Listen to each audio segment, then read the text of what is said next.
বিয়ে, বৌভাত, জন্মদিন, পিকনিক সহ যত অনুষ্ঠানের রান্নাই হোক না কেন, এর মধ্যে মুরগির রোস্ট অবশ্যই থাকে। কোনো অনুষ্ঠানে রোস্ট হবে না তা কিন্তু ভাবাই যায় না। অধিকাংশ অনুষ্ঠানে রোস্ট আইটেমটা থাকবেই। আপনাদের মাঝে ইসরাত নামের এক আপু আমাকে রোস্টের রেসিপি তৈরি করার জন্য রিকোয়েস্ট করেছে, তাই আজ আমি হাজির হয়েছি বাবুর্চি স্টাইলে রোস্ট রান্নার রেসিপি নিয়ে। আসসালামু আলাইকুম, আমি Shahina. Welcome to my YouTube channel Shahina's kitchen BD. আসুন তাহলে দেখে নেই আমি বাবুর্চি স্টাইলে কিভাবে মুরগির রোস্ট তৈরি করছি। প্রথমে একটি বাটিতে রোস্ট তৈরির জন্য 8 পিস মুরগির মাংস নিয়েছি। এইগুলোকে ভালো করে ধুয়ে টিস্যু দিয়ে মুছে নিয়েছি। এবারে আমি 1 চামচ লবণ দিয়ে এগুলোকে ভালো করে মেখে নিব। হাত দিয়ে কচলিয়ে কচলিয়ে মেখে নিতে হবে যেন সব জায়গায় লবণটা ঢোকে। এবার সাইডে রেখে দিয়ে একটা ফ্রাই প্যানে আমি পর্যাপ্ত পরিমাণে তেল দিয়েছি। তেল গরম হওয়ার পরে আমি এখানে 2 কাপ পেঁয়াজ কুচো দিব। এগুলোকে আমি বেরেস্তা করে নিব। পেঁয়াজগুলো ওদিকে ভাজা হোক, এদিকে একটা বাটিতে আমি নিয়ে নিলাম রাঁধুনি রোস্ট মশলা। এগুলোকে আমি 1/2 কাপ পানি দিয়ে লিকুইড করে নিব। একটা চামচ দিয়ে পানির সঙ্গে ভালো করে মশলাটাকে আমি মিশিয়ে নিব। এভাবে রোস্টে মশলাটাকে পানি দিয়ে মিশিয়ে রোস্টে ব্যবহার করলে আপনার রোস্টের স্বাদটা দ্বিগুণ হয়ে যায়। আপনারা কোনোভাবে শুকনা মশলাটা তেলের মধ্যে ছাড়বেন না।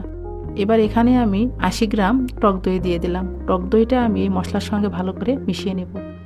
এবার সাইডে রেখে দিয়ে পেঁয়াজগুলোকে আমি বেরেস্তা করে নেব।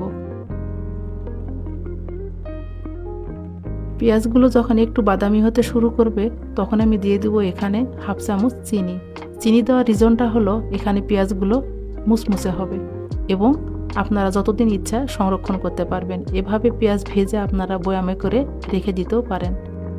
এবার পেঁয়াজগুলো ভাজা হয়ে গেছে, আমি পেঁয়াজগুলোকে একটা প্লেটে উঠিয়ে নিব। পেঁয়াজগুলোকে ভালো করে ছেঁকে তেল থেকে উঠিয়ে নিতে হবে। এবার এই তেলে আমি মুরগিটাকে ভেজে নিব। মুরগির পিসগুলো আমি এখানে দিয়ে দিলাম। এবার এই মুরগির পিসগুলোকে আমি হাই হিটে লাল করে ভেজে নেব। এখানে আমি চুলার তাপটা হাই হিটে রাখবো। অল্প তাপে মুরগি ভাজা যাবে না, ভাজলে মুরগির মাংস শক্ত হয়ে যাবে। এখানে আমি চুলার তাপটাকে হাই হিটে রেখে সবগুলো মুরগিকে এভাবে লাল করে ভেজে নিয়েছি। এবার চুলায় একটি ফ্রাই প্যানে আমি দিয়ে দিলাম 1/2 চামচ ঘি এবং আমি যে তেলগুলো পেঁয়াজ এবং মুরগি ভাজায় ব্যবহার করেছি সেই তেলগুলো আমি এখানে দিয়ে দিলাম 1 কাপ এবং দিয়ে দিলাম 1/2 কাপ পেঁয়াজ কুচো। এগুলোকে আমি তেলের সাথে ভালো করে ভেজে নেব। ইশরাত আপু সহ আপনারা যারা এখন পর্যন্ত আমার ভিডিওটি দেখছেন তাদেরকে অসংখ্য ধন্যবাদ। ভিডিওটি ভালো লাগলে চ্যানেলটি সাবস্ক্রাইব করে পাশে থাকা বেল আইকনটি অন করে রাখবেন যাতে করে আমার অন্যান্য ভিডিওগুলো আপনারা দেখতে পান। পেঁয়াজগুলো ভাজা হয়ে গেলে 2টো তেজপাতাকে ছিঁড়ে 4 টুকরো করে দিয়ে দিব। এবারে দিয়ে দেব 4 টুকরো দারচিনি। এরপরে দিব 4 পিস সাদা এলাচ এবং 5-6টি লং। এবারে এগুলোকে ভালো করে ভেজে নেব। আপনারা হয়তো ভাবছেন রাঁধুনি রোস্ট মশলা দিয়েছি, তাহলে এখানে আস্ত মশলা কেন? টাটকা মশলা আর প্যাকেটজাত মশলার মধ্যে অনেক পার্থক্য। আপনারা এইভাবে একবার রোস্টটা তৈরি করে খাবেন, দেখবেন বিয়েবাড়ির রোস্ট আর ভালো লাগবে না। পেঁয়াজ এবং মশলাগুলো ভাজা হয়ে গেলে এখানে আমি দিয়ে দিব 2 চামচ পেঁয়াজ বাটা। এবারে আমি পেঁয়াজগুলোকে মশলার সাথে ভালো করে ভেজে নেব। ততক্ষণ পর্যন্ত ভাজবো যতক্ষণ পর্যন্ত পেঁয়াজের গন্ধটা চলে না যায়। পেঁয়াজ ভালো করে ভাজা হয়ে গেলে আমি এখানে 1 চামচ আদা ও 1 চামচ রসুন দিয়ে দিলাম। এবার এগুলোকেও আমি মশলার সঙ্গে ভালো করে ভেজে নেব। মশলাটা যত ভালো করে কষা হবে তত মুরগির রোস্টটা খেতে ভালো হবে। এবার আগে থেকে মেখে রাখা রাঁধুনি রোস্ট মশলা এবং দই আমি যে বাটিতে মেখে রেখেছিলাম সেই বাটির মশলাগুলো এখানে দিয়ে দিলাম।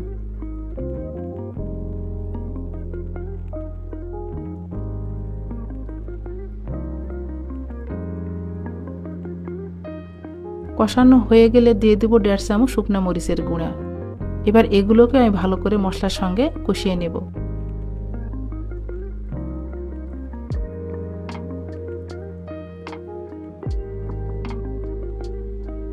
এবারে দিয়ে দেব 1/2 চামচ লবণ। এবার আমি মশলাটাকে ভালো করে ভুনে নেব। যতক্ষণ পর্যন্ত না মশলার উপরে তেল উঠছে ততক্ষণ পর্যন্ত এগুলোকে কষিয়ে নেব। কষানো হয়ে গেলে এখানে দিয়ে দেবো 1 চামচ কাজু বাদাম বাটা। আপনারা ইচ্ছা করলে এখানে কাঠবাদাম বাটাটাও দিতে পারেন। সবসময় কাঠবাদাম ঘরে থাকে না, এই জন্য এখানে আমি কাজু বাদামটাই ব্যবহার করেছি। আমি এখানে খুব সহজ উপায়ে আপনাদেরকে রোস্ট তৈরি করে দেখিয়েছি, আশা করি ভালো লাগবে। এবারে যে বাটিতে রোস্টের মশলা মেখে নিয়েছিলাম সেই বাটি ধুয়ে একটু পানি দিয়ে দিলাম। এবার মশলাগুলোকে ভালো করে কষিয়ে নেব। এখানে বড় একটা লেবুর 4 ভাগের 1 ভাগ চিপে দিয়ে দিব।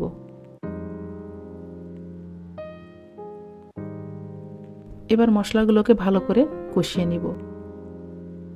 ততক্ষণ পর্যন্ত কষাতে হবে যতক্ষণ পর্যন্ত না মশলার উপরে তেল ভেসে উঠছে।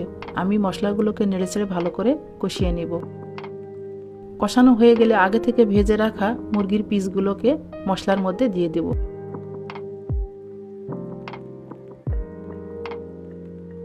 দিয়ে এগুলোকে ভালো করে মশলার সঙ্গে মিশিয়ে নেব।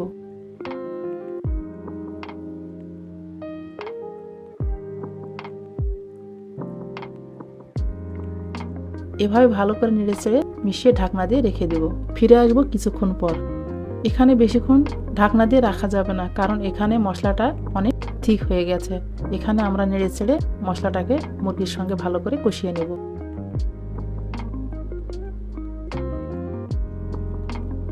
কষানো শেষে ঝোলটা যখন ঘন হয়ে যাবে তখন এখানে 1 গ্লাস দুধ দিয়ে দেব।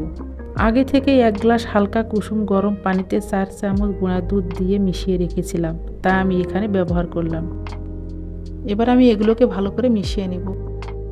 এখানে গুঁড়া দুধ দিয়ে রোস্ট তৈরি করলে খেতে অনেক ভালো লাগে। আপনারা এখানে অবশ্যই গুঁড়া দুধ দিয়ে রোস্টটা তৈরি করার চেষ্টা করবেন। এই দুধের মধ্যে আমার এই রোস্ট সিদ্ধ হয়ে যাবে। ঢাকনা দিয়ে আমি এগুলোকে সিদ্ধ করে নেব। ঢাকনা খুলবো, নেড়ে ছেড়ে দিব, আবার ঢাকনা দিব। এভাবে আমি রোস্টটাকে এই দুধের মধ্যে সিদ্ধ করে নেব।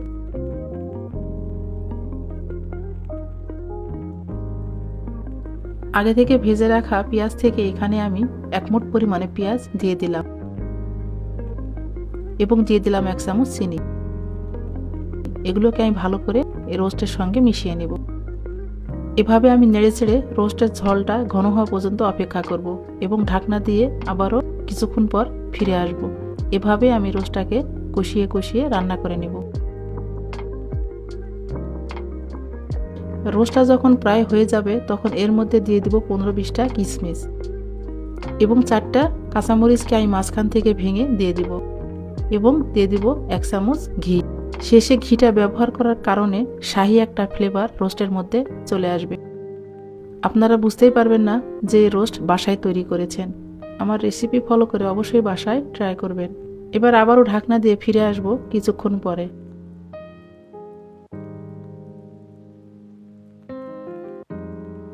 দেখুন আমার রোস্টটা হয়ে গেছে। আমি এবার পরিবেশন করে আপনাদেরকে দেখিয়ে দিব। দেখুন পরিবেশনের পরে রোস্টটা কত ভালো লাগছে। দেখে মনে হচ্ছে কোনো নামি দামি রেস্টুরেন্টের রোস্ট। আপনারা অবশ্যই আমার রেসিপি ফলো করে রোস্ট বাসায় তৈরি করবেন। আজকে তাহলে এখানেই বিদায় নিচ্ছি। দেখা হবে পরবর্তী কোনো ভিডিওতে। আসসালামু আলাইকুম।